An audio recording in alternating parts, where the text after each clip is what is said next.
నమస్కారం ఘంటారావానికి స్వాగతం. ముందుగా ప్రధానాంశాలు. మెగా డిఎస్సి నోటిఫికేషన్ విడుదల. 16,347 ఉపాధ్యాయ పోస్టుల భర్తీకి పచ్చజెండా.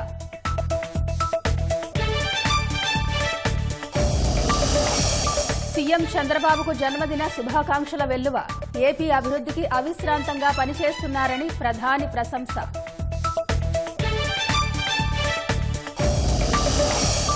పొగాకు రైతులను నమ్మించి నిండా ముంచిన కంపెనీలు. అడ్డగోలు నిబంధనలతో పంట కొనకుండా ఇబ్బందులు.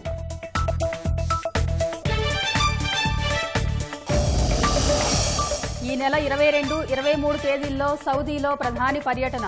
ఇంధనం, రక్షణ రంగాల్లో సహకారం బలోపేతమే లక్ష్యం.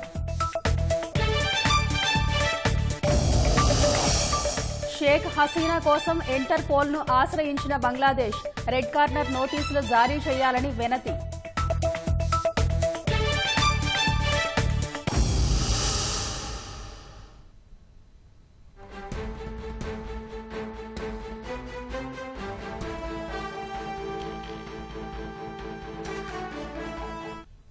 తాజా అంశాన్ని చూస్తున్నాం. 16,347 ఉపాధ్యాయ పోస్టులకు మెగా డిఎస్సి నోటిఫికేషన్ విడుదలైంది. ఇక మరింత సమాచారం మా ప్రతినిధి కృష్ణని అడిగి తెలుసుకుందాం. కృష్ణ, చెప్పండి, డిఎస్సి నోటిఫికేషన్ విడుదలకు సంబంధించి వివరాలు ఏంటి? నరీష, ఏదైతే కూటమి ప్రభుత్వం ఎన్నికల ముందు హామీల్లో భాగంగా కీలక ప్రకటన చేసిందో ప్రతి ఏటా డిఎస్సి నిర్వహిస్తామని చెప్పి అధికారం చేపట్టిన 10 నెలల కాలంలోనే మెగా డిఎస్సికి సంబంధించి కీలక ప్రకటన చేసింది. ఏదైతే ఈ విద్యా సంవత్సరంలోనే ఉపాధ్యాయుల పోస్టుల భర్తీకి సంబంధించి హామీ భర్తీ చేయాలని చెప్పి నిర్ణయించారు. అందుకు తగ్గట్లుగా 16,347 పోస్టులకు సంబంధించిన మెగా డిఎస్సి ప్రకటనను ఆన్లైన్ లో విడుదల చేశారు. ఏదైతే ముఖ్యమంత్రి చంద్రబాబు ఇవాళ 75వ జన్మదినం సందర్భంగా ఆయన తనయుడు రాష్ట్ర విద్యాశాఖ మంత్రి నారా లోకేష్ ఈ మేర డిఎస్సి నోటిఫికేషన్ కు సంబంధించి కీలక నిర్ణయం తీసుకున్నారు. మొత్తం వివరాలన్నీ csc.ap.gov.in అలాగే apdsc.apcfss.in ఈ 2 వెబ్సైట్లలోనూ కూడా మొత్తం వివరాలన్నీ పొందుపరిచారు. మొత్తంగా చూస్తే కనుక ఈ కీలక నిర్ణయానికి సంబంధించి కర్నూలులో అత్యధికంగా 1817 ఎస్టీజీలు ఉన్నారు. అలాగే విద్యార్థులకు నాణ్యమైన విద్య అందించాలనే లక్ష్యంతో రాష్ట్ర వ్యాప్తంగా మొత్తం 16,347 ఉద్యోగాలను భర్తీ చేయాలని చెప్పి ప్రభుత్వం నిర్ణయించింది. ఉపాధ్యాయ అభ్యర్థులకు సంబంధించి ఏప్రిల్ 20 నుంచి మే అంటే నేటి నుంచి నోటిఫికేషన్ విడుదలైన నేటి నుంచి మే 15వ తేదీ వరకు ఆన్లైన్ లో ఈ మేర దరఖాస్తు చేసుకోవచ్చు. అలాగే జూన్ 6వ తేదీ నుంచి జూలై 6వ తేదీ వరకు కంప్యూటర్ ఆధారిత పరీక్షలు నిర్వహించనున్నారు. మెగా డిఎస్సికి సంబంధించి అలాగే ఇతర జీవోలు కానీ అలాగే ఉపాధ్యాయ పోస్టుల వివరాలు కానీ అలాగే పరీక్షల షెడ్యూల్, సిలబస్ ఇలా అన్నింటినీ కూడా ప్రభుత్వ వెబ్సైట్ లో ఉంచారు. మొత్తంగా ఫీజు చెల్లింపు విధానాన్ని కూడా ఆన్లైన్ లోనే ప్రవేశపెట్టారు. ఏదైతే దరఖాస్తులు స్వీకరించడం కూడా ఆన్లైన్ లోనే పెట్టనున్నారు. అలాగే పరీక్షలు పూర్తయిన 2వ రోజు నుంచే ప్రాథమిక కీ కూడా విడుదలవుతుంది. దీన్ని కూడా ఆన్లైన్ లోనే పెట్టనున్నారు. తర్వాత 7 రోజుల పాటు దీనికి సంబంధించిన అభ్యంతరాలు అనేది స్వీకరిస్తారు. అభ్యంతరాల స్వీకరణ గడువు ముగిసిన తర్వాత 7 రోజుల తర్వాత తుది కీ అనేది కూడా విడుదల చేయనున్నారు. ఆ తర్వాత వారం రోజుల పాటు మెరిట్ జాబితా ప్రకటించి మెగా డిఎస్సిలో ప్రభుత్వం రాష్ట్ర వ్యాప్తంగా ఏదైతే ప్రకటించిందో దానికి తగ్గట్లుగానే 16,347 ఉపాధ్యాయ పోస్టులు అనేది భర్తీ చేయనుంది.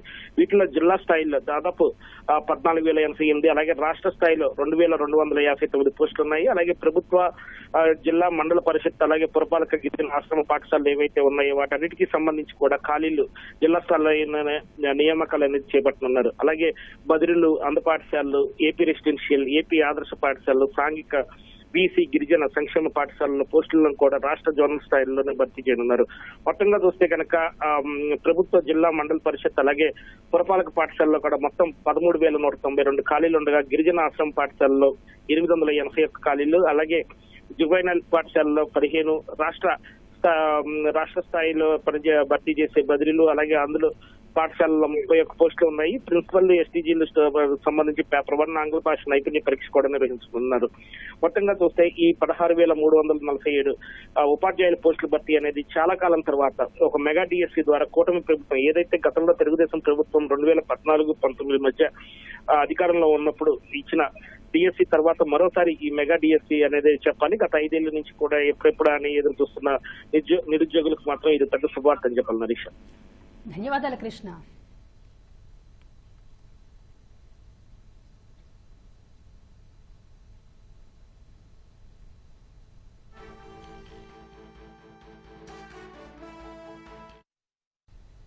డిఎస్సి నోటిఫికేషన్ విడుదలపై అభ్యర్థులు హర్షం వ్యక్తం చేస్తున్నారు. విజయవాడ నుంచి మరింత సమాచారం మా ప్రతినిధి శ్రీనివాసరావు ప్రత్యక్ష ప్రసారం ద్వారా అందిస్తారు.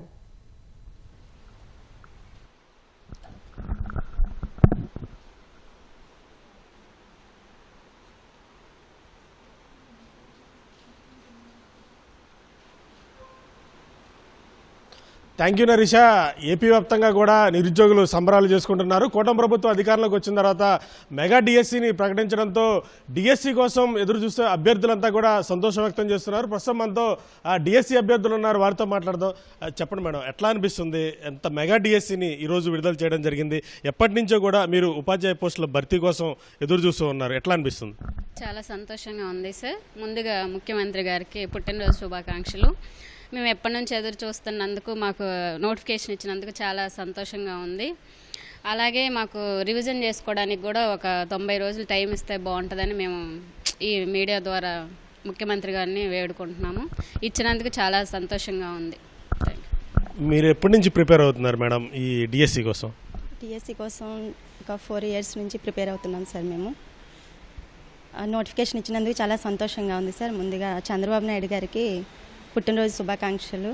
అండ్ నారా లోకేష్ గారు కూడా చాలా థ్యాంక్స్ సార్. ఇన్ని రోజులకి డిఎస్సి నోటిఫికేషన్ ఇచ్చినందుకు చాలా సంతోషంగా ఉంది సార్. ఈ డిఎస్సి నోటిఫికేషన్ మీద కొంత అనుమానాలు, అపోహలు కూడా చాలా వరకు ఉన్నాయి. గతంలో కూడా ప్రభుత్వం 9,000 పోస్టులతో నోటిఫికేషన్ ఇచ్చింది, కానీ అమలు చేయలేదు. కానీ కూటమి ప్రభుత్వం వచ్చిన తర్వాత ఈ నోటిఫికేషన్ అనేది ఈరోజు రిలీజ్ చేయడం జరిగింది. ఎట్లా అనిపిస్తుంది మేడం? చాలా హ్యాపీగా ఉందండి. First of all happy birthday to our గెస్టెడ్ సీఎం సార్. మేము ఎలా ఫీల్ అవుతున్నామంటే ఫస్ట్ టైం నేను డిఎస్సి రాస్తున్నానండి. సో ఇచ్చినందుకు చాలా సంతోషంగా ఉంది. అదేవిధంగా 90 రోజులు టైం ఇచ్చినట్లయితే కొంచెం కొత్త బ్యాచ్ కూడా బాగా ప్రిపేర్ అయ్యి రాస్తారని హర్షం వ్యక్తం చేస్తాను. మీరు ఎట్లా ప్రిపేర్ అవుతున్నారండి డిఎస్సి నోటిఫికేషన్ కోసం? డిఎస్సి ప్రిపరేషన్ బాగానే ప్రిపేర్ అవుతున్నామండి. కాకపోతే మాకు ఈ టైం అనేది తక్కువగా, అంటే 45 డేస్ ఇచ్చారు షెడ్యూల్ ప్రకారము. కొంచెం 90 డేస్ పెంచితే బాగుంటుందని అనిపిస్తుంది. ప్లస్ మాకు ఈ పోస్టులు అంటే షెడ్యూల్ అనేది పక్కాగా మాకు ప్రొసీడ్ అవుతే బాగుంటుంది. అంటే మళ్ళీ బ్రేకులు లేకుండా కొంచెం జాగ్రత్తగా మెయింటైన్ చేయాల్సిందిగా కోరుకుంటున్నాం. ఆల్రెడీ ఇది దరఖాస్తు స్వీకరణ తేదీ కానీ, లేకపోతే నమూనా పరీక్ష కానీ, హాల్ టికెట్ డౌన్లోడ్ కానీ, ఎప్పుడు ఎగ్జామ్ అంతా పక్కాగా షెడ్యూల్తో కూడా నోటిఫికేషన్ ఇవ్వడం జరిగింది. ఇంకా మార్పులే ఉంటుంది దీంట్లో? అంటే మార్పులు అంటే బై ఛాన్స్ టెట్ ఇలాంటి కొన్ని న్యాయపరమైన సమస్యలు ఉన్నాయి. ఆ సమస్య అంటే ప్రతి 6 నెలలకు ఒకసారి టెట్ కండక్ట్ చేయాలని ఆర్టీ 2009 ప్రకారం, యాక్ట్ ప్రకారం ఉంది. కానీ అలాంటి ఏమైనా న్యాయపరమైన సమస్యలు వస్తే పరిష్కరించి ముందుకెళ్లేలాగా, మాకు న్యాయం జరిగేలాగా చూడాలని మేము కోరుకుంటున్నాం. మీరు ఎన్నాళ్ళ నుంచి ఎదురు చూస్తున్నారండి డిఎస్సి నోటిఫికేషన్ కోసం? గత 5 నెలల నుంచి ఎదురు చూస్తున్నాను సార్. 2018 తర్వాత ఇప్పుడు మళ్ళీ రావడం చాలా సంతోషంగా ఉంది. ఇలా ఈ డిఎస్సికి అనౌన్స్ చేసినందుకు చాలా సంతోషిస్తున్నాను. మీరు ఎప్పటి నుంచి ప్రిపేర్ అవుతున్నారు సార్? ఈ నోటిఫికేషన్ రావాలి, ఉపాధ్యాయుడిగా ఎంపిక కావాలి, విద్యార్థులను తీర్చిదిద్దాలన్న ఆకాంక్ష ఎప్పటి నుంచి ప్రిపేర్ అవుతున్నారు? గత 5 ఇయర్స్ నుంచి నోటిఫికేషన్ అయితే లేదు సార్. చాలామంది, నాతో పాటు చాలామంది నిరుద్యోగులు కూడా ఈ నోటిఫికేషన్ కోసము ఎంతోమంది ఎదురు చూస్తూ ఉన్నారు. ఈ ఇయర్ నోటిఫికేషన్ రావడం చాలా సంతోషకరంగా ఉంది. నేను 1 ఇయర్ నుంచి ఈ నోటిఫికేషన్ కోసం ఎదురు చూస్తూనే ఉన్నాను. గత ప్రభుత్వం ప్రకటించినప్పటి నుంచి చాలా నిరుద్యోగులు అందరూ కోచింగ్ల మీద ఉండేసి ఎంతో హార్డ్గా ప్రిపేర్ చేస్తున్నారు. అలాగా ఇంకా లేట్ జరగకుండా ఈ నోటిఫికేషన్ తర్వాత ఎగ్జామ్ అనేది కండక్ట్ చేసి ప్రతి నిరుద్యోగికి న్యాయం చేయాలని నా తరఫున నేను కోరుతున్నాను సార్. ఈ టీచర్ ఉద్యోగం అనేది చాలామంది కళ. దాన్ని కొన్ని వేల రూపాయలు కోచింగ్లు తీసుకుంటూ ఉంటారు. ఈరోజు గవర్నమెంట్ నోటిఫికేషన్ విడుదల చేసింది, ఎట్లా అనిపిస్తుందండి? చాలా సంవత్సరాల నుంచి నోటిఫికేషన్ కోసం లక్షలాది మంది రాష్ట్ర వ్యాప్తంగా వెయిట్ చేస్తున్నారండి. లేట్ అయినా సరే ఈరోజు నోటిఫికేషన్ వస్తున్నందుకు అందరూ కూడా హర్షం వ్యక్తం చేస్తున్నారు. కానీ టెట్కి ఇచ్చినట్టుగా టెట్కి 90 డేస్ సమయం ఇచ్చారండి. అలాగే డిఎస్సి కూడా సమయం ఇచ్చి మమ్మల్ని ఆదుకుంటారని అనుకుంటున్నాను.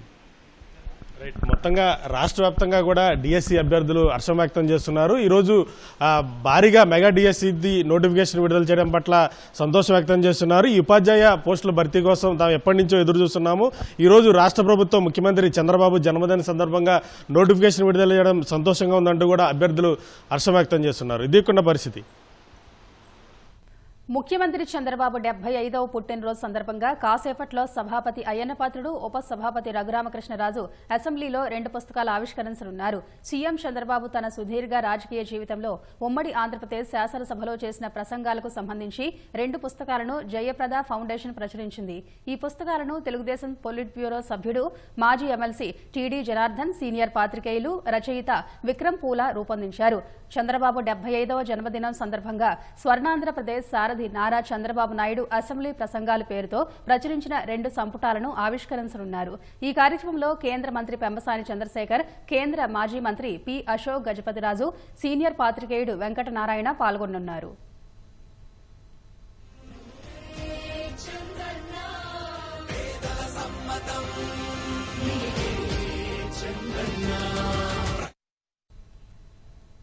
చంద్రబాబుకు దీర్ఘాయుషు, ఆరోగ్యకరమైన జీవితం ప్రసాదించాలని ప్రార్థిస్తున్నట్టు ప్రధాని నరేంద్ర మోదీ తెలిపారు. నా స్నేహితుడు చంద్రబాబుకు పుట్టినరోజు శుభాకాంక్షలంటూ ఆయన ట్వీట్ చేశారు. భవిష్యత్తు రంగాలపై దృష్టి సారించి చంద్రబాబు పనిచేస్తున్నారన్న ప్రధాని ఏపీ అభివృద్ధికి అవిశ్రాంతంగా శ్రమిస్తున్న ఆయన పనితీరు ప్రశంసనీయమంటూ కొనియాడారు. ముఖ్యమంత్రి చంద్రబాబుకు రాష్ట్ర గవర్నర్ జస్టిస్ అబ్దుల్ నజీర్ జన్మదిన శుభాకాంక్షలు తెలిపారు. సీఎం చంద్రబాబు ఆయురారోగ్యాలతో మరిన్ని పుట్టినరోజులు జరుపుకోవాలని గవర్నర్ ఆకాంక్షించారు. విజన్, డైనమిక్ నాయకత్వంతో ఆంధ్రప్రదేశ్ అభివృద్ధికి చంద్రబాబు కృషి కొనసాగాలని ఆకాంక్షించారు.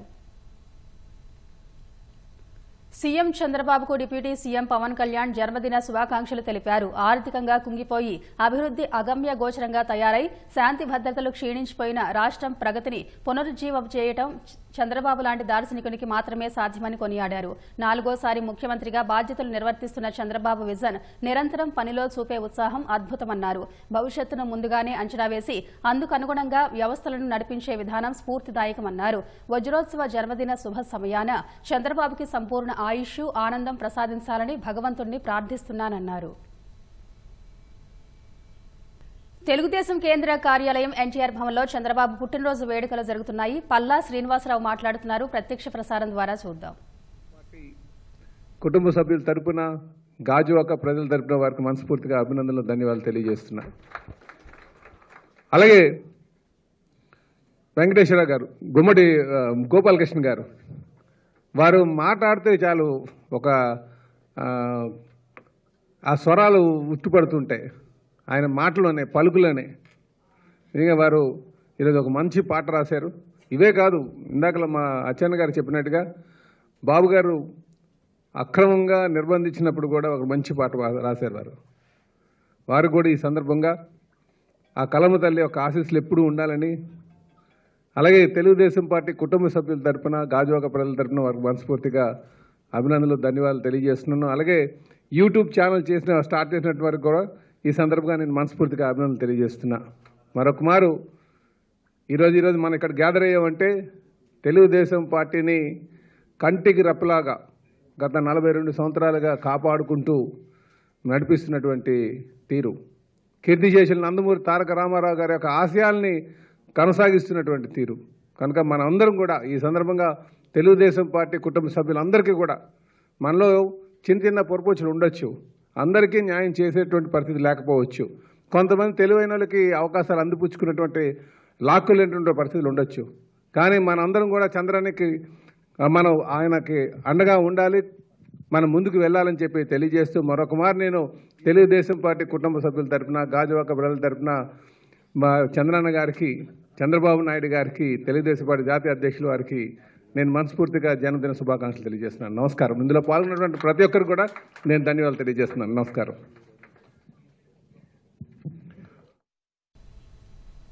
ముఖ్యమంత్రి చంద్రబాబు 75వ పుట్టినరోజు వేడుకలను విదేశాల్లోని ఆయన అభిమానులు ఘనంగా జరుపుకుంటున్నారు. జర్మనీలోని హాంబర్గ్ నగరంలో ఉంటున్న తెలుగువారు చంద్రబాబు జన్మదిన వేడుకలను నిర్వహించారు. ఎన్ఆర్ఐ టీడీపీ జర్మనీ విభాగం ఆధ్వర్యంలో వారం రోజుల పాటు వివిధ నగరాల్లో వేడుకలను నిర్వహించనున్నట్లు ఎన్ఆర్ఐ టీడీపీ ప్రతినిధులు తెలిపారు. హాంబర్గ్లో జరిగిన కార్యక్రమానికి డాక్టర్ శివశంకర్ లింగం అధ్యక్షత వహించారు. గుంటూరు మిర్చియాడ్ మాజీ చైర్మన్ మన్నవ సుబ్బారావు, మాజీ ఎమ్మెల్సీ ఏఎస్ రామకృష్ణ ముఖ్య అతిథులుగా హాజరయ్యారు.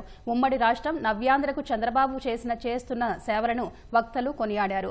రాజకీయ నాయకుడు వచ్చే ఎన్నికల గురించి ఆలోచిస్తాడు, చంద్రబాబు లాంటి రాజనీతిజ్ఞుడు వచ్చే తరం కోసం ఆలోచిస్తాడు అని కితాబిచ్చారు. 2 రోజుల అధికారిక పర్యటన కోసం మంత్రి నారాయణ గుజరాత్ చేరుకున్నారు. అమరావతి నిర్మాణంలో భాగంగా పలు ప్రాంతాల్లో అధ్యయనానికి మంత్రి నారాయణ అధికారులు వెళ్లారు. ఉదయం ఏక్తా నగర్లో సర్దార్ వల్లభాయ్ పటేల్ విగ్రహాన్ని మంత్రి అధికారులు పరిశీలించనున్నారు. అమరావతిలో నిర్మించే భారీ విగ్రహాల కోసం సర్దార్ పటేల్ విగ్రహాన్ని మంత్రి బృందం అధ్యయనం చేయనుంది. మధ్యాహ్నం అహ్మదాబాద్ శివారులో గుజరాత్ ఇంటర్నేషనల్ ఫైనాన్స్ టెక్ సిటీని మంత్రి పరిశీలిస్తారు. సాయంత్రం 6 గంటలకు అహ్మదాబాద్లోని centre for environmental planning and టెక్నాలజీని మంత్రి బృందం సందర్శించనుంది. ప్రధాని మోదీ పర్యటన కోసం అధికారులకు విధులు అప్పగిస్తూ ప్రభుత్వం ఆదేశాలు జారీ చేసింది. మొత్తం 31 మంది ఐఏఎస్, ఐపీఎస్ అధికారులకు ప్రధాని పర్యటన బాధ్యతలు అప్పగించింది. రాష్ట్ర స్థాయి నోడల్ అధికారిగా జి వీరపాండ్యన్ని నియమించింది. పీఎంఓ, సీఎంఓ, ఎస్పీజీ అధికారులతో సమన్వయంతో పాటు మొత్తం ప్రధాని కార్యక్రమాన్ని పర్యవేక్షించాలని ఆదేశించింది. శాంతి భద్రతల అదనపు డీజీ మధుసూదన్ రెడ్డికి సమన్వయ బాధ్యతలు అప్పగించింది. మే 2వ తేదీన సాయంత్రం 4 గంటలకు ప్రధాని రోడ్ షో, బహిరంగ సభ, ప్రజల తరలింపు, సభ నిర్వహణ, వీఐపీల రాకపోకలు ఇలా వేర్వేరు కార్యక్రమాల నిర్వహణ బాధ్యతలు అధికారులకు అప్పగిస్తూ ఆదేశాలిచ్చింది. మీరు పంటను వేసేయండి, మేం కొనేస్తామంటూ నమ్మించారు. తీయటి మాటలు విన్న రైతులు కోటి ఆశలతో అప్పులు తెచ్చి మరీ పొగాకు సాగు చేశారు. తీరా పంటను అమ్మేందుకు వెళితే అడ్డగోలు నిబంధనలతో కంపెనీలు అన్నదాతలను ముప్పు తిప్పలు పెడుతున్నాయి. ఇప్పటికే కర్నూలు జిల్లాలోని కల్లాల్లో పొలాల్లో పొగాకు గుట్టలు గుట్టలుగా పడి ఉంది. అకాల వర్షాలతో పంటను కాపాడుకునేందుకు రైతులు నానా తంటాలు పడుతున్నారు. పొగాకును ఇంట్లో దాచుకోలేక మార్కెట్లో విక్రయించలేక అవస్థలు పడుతున్నారు. కర్నూలు ఉమ్మడి జిల్లా వ్యాప్తంగా గత ఏడాది పొగాకు సాగు అన్నదాతలకు లాభాలు కురిపించింది. విపరీతమైన డిమాండ్ ఏర్పడ్డంతో కంపెనీలు రైతుల వద్దకే వచ్చి క్వింటాకు 15,000 నుంచి 16,500 రూపాయల వరకు కొనుగోలు చేశాయి. ఈ ఏడాది కూడా సాగు చేస్తే కొంటామంటూ కంపెనీలు ఊరించాయి. దీంతో రైతులు గత ఏడాదితో పోలిస్తే 3 పైగా పొగాకు సాగు చేయగా దిగుబడి సైతం అధికంగానే వచ్చింది. రేయింబవళ్లు శ్రమించి పండించిన పంటను అమ్మేందుకు గంపెడాశలతో వెళ్లిన రైతులకు నిరాశ ఎదురైంది.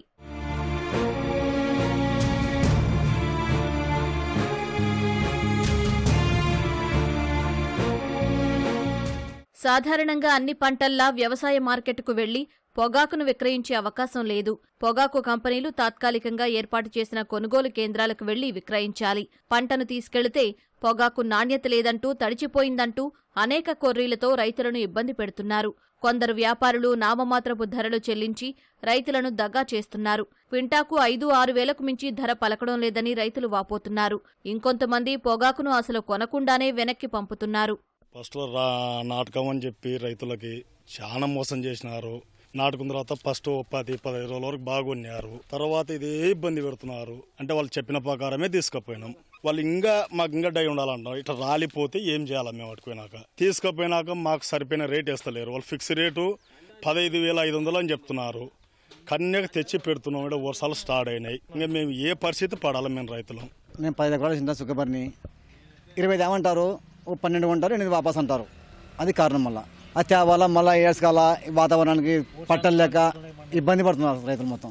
ఇది మళ్ళీ ఫోన్ వేరే మార్కెట్ పోనీకి ఇది ఉల్లిగడ్డలు కాదు, పొగాకు అదే కంపెనీకి పోవాలా అని నమ్మాలి మనం. వేరే కాడ ఏడా పనిచేయవి. అప్పులు తెచ్చి పొగాకు సాగు చేశామని రైతులు చెబుతున్నారు. కంపెనీలు ఇలా ఇబ్బంది పెడితే కూలీ, రవాణా ఖర్చులు కూడా వచ్చే అవకాశం లేదని వాపోతున్నారు. పొగాకు వేసినాము, ఎకరాకు ₹1,00,000 పెట్టుబడి వచ్చింది. మాకేం గిట్టుబాటు ధర లేదు. వర్షాలకు కొనక నానిపోతున్నాయి. పెట్టుబడి కూడా రావడం లేదు. వేరే మార్కెట్ కంపెనీ వాళ్ళకే వాళ్ళ ఏరియా సపరేట్ అమ్మనికి లేదు. ఏదైనా సపరేట్ అమ్మితే ఉండే మీకు మళ్ళీ వచ్చేసరికి పేరు ఉండదు, మీకు తీసేస్తామని భయపిస్తున్నారు. మళ్ళీ ఇంకా మా పరిస్థితి మేము చెప్పుకుని చాలా ఘోరంగా ఉంది సార్. పెట్టుబడి అయితే ఇంకా సార్ మొగ మంచికి వచ్చేసి 800 కూలి ఇచ్చినాం సార్. 800 కూలి ఆడి మంచికి 600 ఇచ్చి కుట్టించుకున్నాం. అయిపోయిన రైతు కుట్టించుకున్నారు. ఇంకా ఊర్లో అయితే బల్యోళ్ళు వాళ్ళ వీళ్ళ దండి ఉండే సార్ సూరు పొగాకు. మాకు పొగాకు పోవాలి, గిట్టుబాటు ధర రావాలా. ఏదో తొల్లం పల్లం బంగారు తెచ్చుకొని ఉండేది కుదబెట్టి ఆడవాళ్ళకి కుదబెట్టి కూలోళ్ళకి ఇచ్చుకున్నారు. విడిపించుకోవచ్చుకోలేదా? ప్రభుత్వం స్పందించి పొగాకుకు మద్దతు ధర ఇచ్చేలా చర్యలు చేపట్టాలని రైతులు కోరుతున్నారు. మాకు అమ్మడవాలి ఇది సరుకు. అలా అటో ఇటో ఇప్పుడు మీకు నష్టం వద్దు, మాకు నష్టం వద్దు. కొనేలా దాన్ని ఒక అటో ఇటో ఎన్నాలని ఇది పెట్టుకొని మేమేం చేయాలి? రైతు బతికింగా ఇంకా మందు పోసుకొని వచ్చేది మేము. వర్షాలు వస్తున్నాయి, నాంతున్నాయి, చాలా విపరీతంగా ఉన్నాయి. మాకేం పరిస్థితి లే పోక అమ్మడవాళ్ళ వచ్చే సంవత్సరం వేసుకోకనేనని చెప్పేసి ఎవరు వేసుకోరు ఎవరు బతుకులు పడతారు ఏదో కూరలు జొన్నలు ఎవరు వేసుకుంటారు. ప్రధానమంత్రి నరేంద్ర మోదీ 2 రోజుల సౌదీ అరేబియా పర్యటన ఖరారైంది. ఈ నెల 22, 23 తేదీల్లో సౌదీలో ఆయన పర్యటించనున్నారు. ఇంధనం, వాణిజ్యం, రక్షణ వంటి పలు కీలక రంగాల్లో పరస్పర సహకారాన్ని మరింత బలోపేతం చేసుకోవడం లక్ష్యంగా ఈ పర్యటన కొనసాగనుంది. ప్రధాని మోదీ సౌదీ అరేబియా యువరాజు మహ్మద్ బిన్ సల్మాన్ అల్ సౌద్ల మధ్య ఇటీవల జరిగిన చర్చల తర్వాత ఇరుపక్షాల ఒప్పందాలు కుదిరాయి. భారత్, సౌదీ అరేబియాల నడుమ ఇప్పటికే బలమైన వ్యూహాత్మక భాగస్వామ్యం ఉంది. ప్రధాని తాజా పర్యటనతో ఈ బంధాన్ని పటిష్టం చేసేందుకు మరో అవకాశమని విదేశీ వ్యవహారాల శాఖ కార్యదర్శి విక్రమ్ మిశ్రీ తెలిపారు. ఇరు దేశాల మధ్య ఇంధన సహకారానికి ఇది వ్యూహాత్మక కోణాన్ని జోడించే ప్రయత్నమని వెల్లడించారు.